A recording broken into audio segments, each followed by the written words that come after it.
ভবিষ্যতে আপনি যদি এমন কিছু পেতে চান বা কিছু করতে চান যা আগে কেউ করেনি, তার জন্য কিসের প্রয়োজন?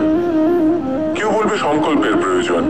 যদি দৃঢ় সংকল্প না থাকে তাহলে সমস্ত চেষ্টা বিফলে যাবে।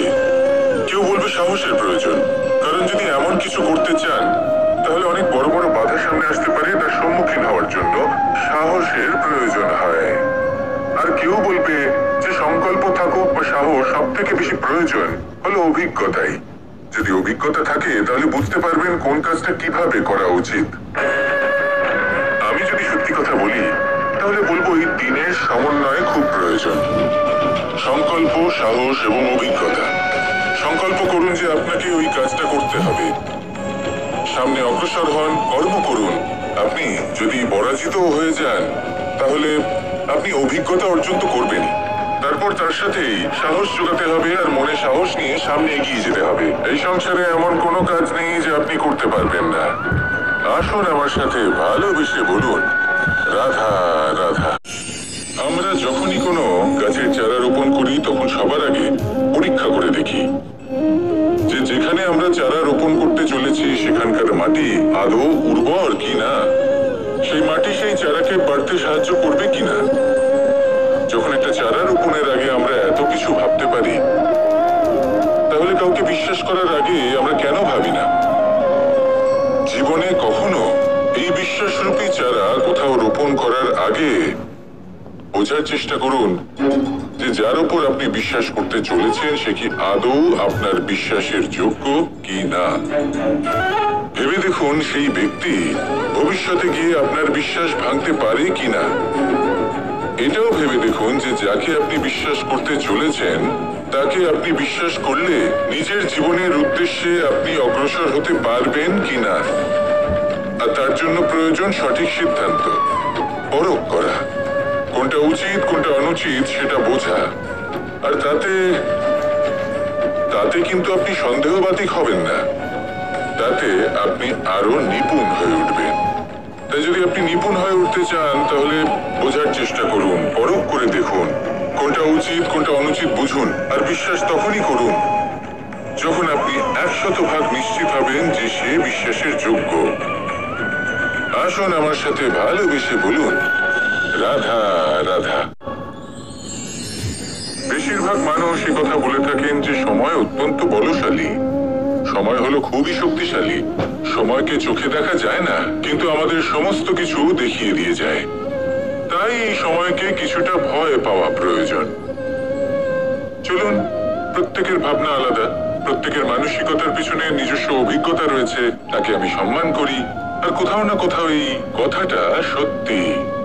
কিন্তু যে ব্যক্তি নিজের জীবনে বিকাশ ঘটাতে চান তিনি যতই এই সময়কে ভয় পান না কেন, তাকে এই সময়কে বুঝতে চেষ্টা করতেই হবে। যদি আপনি সাফল্যের পথে অগ্রসর হতে চান তাহলে এই সময়কে বুঝুন, এর কথা বোঝার চেষ্টা করুন।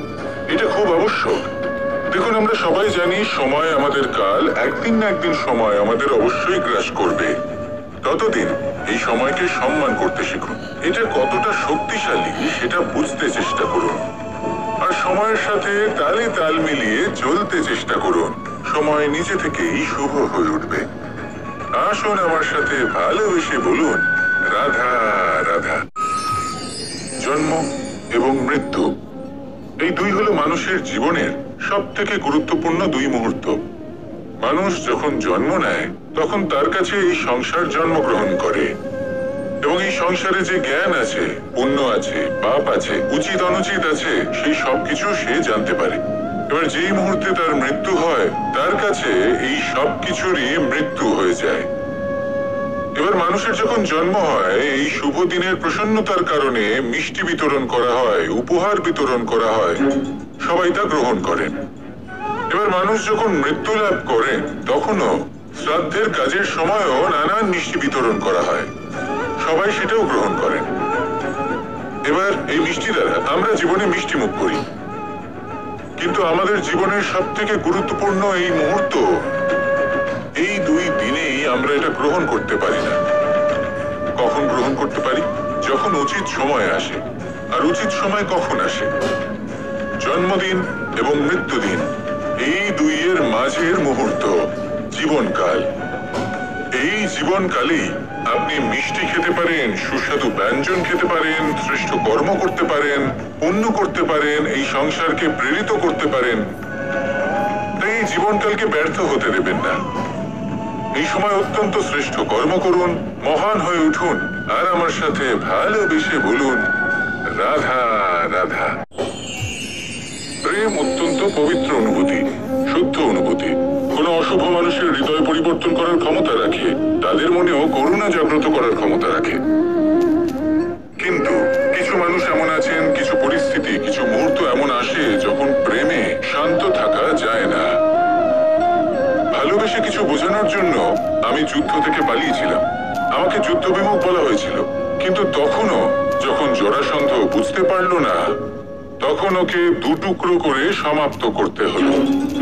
প্রেমপূর্বক মৈত্রীর প্রস্তাব নিয়ে আমি হস্তিনাপুরে গিয়েছিলাম, কিন্তু যখন দুর্যোধনের অশুভ বুদ্ধি এটা বুঝতে পারল না, তখন আমাকে মহাভারত রচনা করতে হলো। ভালোবেসে এই সংসারের জন্য আমি বাঁশি বাজাই। কিন্তু এমন কিছু মানুষ আছেন যারা প্রেমের ভাষা বুঝতে পারেন না। তাদের হাত থেকে এই সংসারে যে ভালোবাসা আছে তাকে রক্ষা করার জন্য আমাকে হাতে সুদর্শন চক্র তুলে নিতে হলো। এই সংসারে ভালোবাসা গুরুত্বপূর্ণ। এই সংসারকে যদি ভালোবাসা দিয়ে ভরিয়ে তুলতে পারেন, এই সংসার একটু বেশি সুন্দর হয়ে উঠবে, চারিদিকে প্রসন্নতা ছেয়ে যাবে। কিন্তু যখন এমন একটা সময় আসে যখন ভালোবাসা সংকটে পড়ে যায় আর তাকে রক্ষা করা অনিবার্য হয়ে পড়ে, তাহলে যদি তার জন্য কঠোর হতে হয় সেটা হন। যদি হাতে অস্ত্র তুলে নিতে হয় তা তুলে নিন। এই ভালোবাসাকে সুরক্ষিত রাখা প্রয়োজনীয়। আসুন আমার সাথে ভালোবেসে বলুন রাধা রাধা। মানুষের জীবনে দুটি বড় মাপের সম্বল আছে। প্রথম হলো আশা। আশা যেটা আমাদের সামনে পথ চলার প্রেরণা যোগায়। আশা যা আমাদের শক্তি প্রদান করে, সাহস যোগায়, আমাদের এটা বোঝায় যে এখন অনেক কিছু শুভ হওয়া বাকি আছে, ভয় পেও না। আর দ্বিতীয় হলো বিশ্বাস। জীবনে যখনই আমরা কাউকে বিশ্বাস করি তখন একটা বিশেষ মাপের শক্তি অনুভব করি। কখনো কখনো এই আশা হতাশায় পরিবর্তিত হয়ে যায়, আর বিশ্বাসঘাতকতায় পরিবর্তিত হয়। তখন কি করা যায়? তখন কি আপনি এটা বলবেন যে আশা করা অনুচিত, বিশ্বাসের অস্তিত্ব নেই? না, এটা কখনোই অনুচিত নয়। আপনি যদি কাউকে বিশ্বাস করেন আর সেই বিশ্বাস যদি সেই ব্যক্তি ভঙ্গ করে, তাহলেও এটা আপনার দোষ, কারণ আপনি সিদ্ধান্ত নিয়েছিলেন যে আপনি সেই ব্যক্তির উপর বিশ্বাস করবেন। আপনার সিদ্ধান্তে দোষ ছিল, আপনার ভাগ্যে নয়। কিন্তু ধরুন এমন একটা পরিস্থিতি এলো, তখন কি করা উচিত? আশা করুন তাদের থেকে যারা আপনার থেকে বড়, আর বিশ্বাস করুন তাদের যারা আপনার সমতুল্য।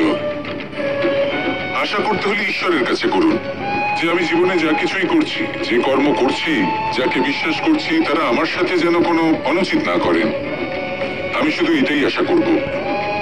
আর বিশ্বাস অন্য কারোর উপর করার আগে নিজের উপর করুন, কারণ সত্যি বলতে আপনি নিজেকে কখনোই ঠকাবেন না, তাই না? আসুন আমার সাথে ভালোবেসে বলুন রাধা রাধা।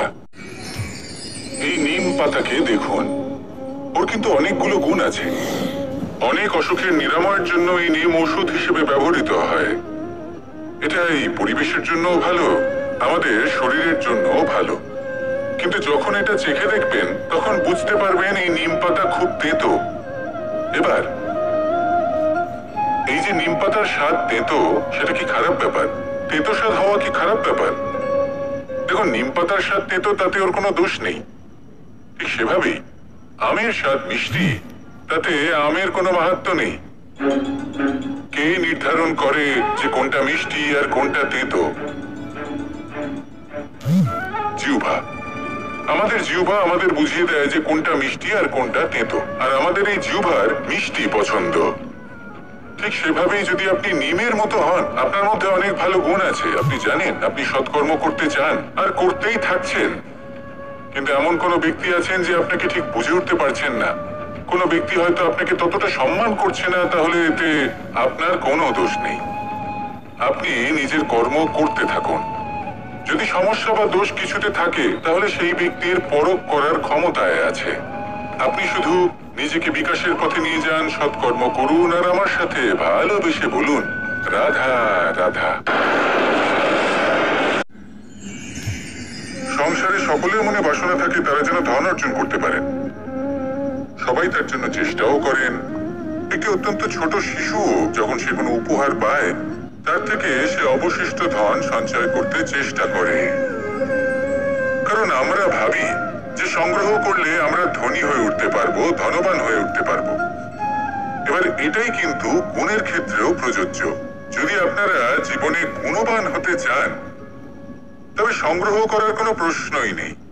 আপনাকে শুধু সম্পত্তি খরচ করতে হবে। আমি ধনের কথা বলছি না, আমি এই সংসারের সব থেকে মূল্যবান সম্পত্তির কথা বলছি, সেটা হলো সময়। গুণবান হওয়ার জন্য আপনাকে শুধু সময় খরচ করতে হবে, অর্থাৎ প্রত্যেক মুহূর্তে সদ্ব্যবহার করতে হবে, আর তাও উচিত প্রকারে। যদি এই কাজ আপনি করতে পারেন তাহলে আপনা থেকেই গুণবান হয়ে উঠবেন। আর একবার যদি গুণবান হয়ে উঠতে পারেন তাহলে ধনবানও হতে বেশি সময় লাগবে না। সেই জন্য জীবনে গুণ অর্জন করুন, সময়ের সদ্ব্যবহার করুন আর আমার সাথে ভালোবেসে বলুন, রাধা রাধা।